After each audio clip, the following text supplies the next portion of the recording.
6 years, that thought never left her.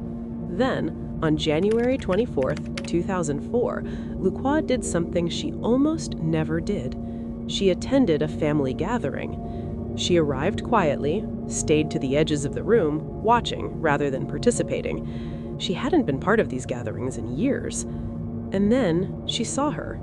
Across the room was a young girl. Lucroix froze. 3 days later, Lucroix walked into the office of a local state legislator. She sat down, reached into her purse, and slid a small plastic bag across the desk.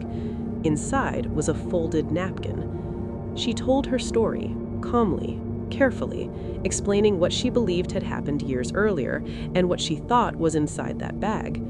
When she finished, the legislator stared at her in stunned silence.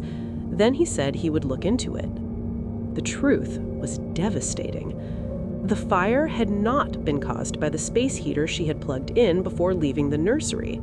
Investigators now believed someone had entered the apartment after Lucroix went downstairs, set the fire intentionally, and took the baby before starting it. The person responsible was someone Lucroix trusted, a family member, her husband's cousin, Carolyn Correa. On the day Delmar was born, Carolyn had announced to the family that she was pregnant, even though she wasn't. It would become her explanation for suddenly having a newborn child. 6 years later, at that family party, Lucroix recognized her daughter instantly. Those dimples were unmistakable, but she couldn't say anything. Instead, she approached the child and pretended to notice gum in her hair. As she brushed it away, she quietly collected a few strands and wrapped them in a napkin. That's what she brought to the legislator. DNA testing confirmed it. The girl was Delmar Vera. She had survived.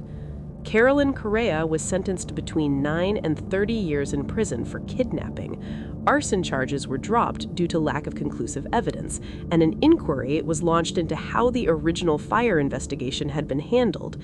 Years earlier, Lucroix had tried to tell officials that her daughter might not have died in the fire. She said she couldn't find her in the nursery. Investigators told her the fire had burned so intensely there was nothing left to find. They were wrong. Because Lucroix never stopped believing, she was finally reunited with her daughter, Delmar.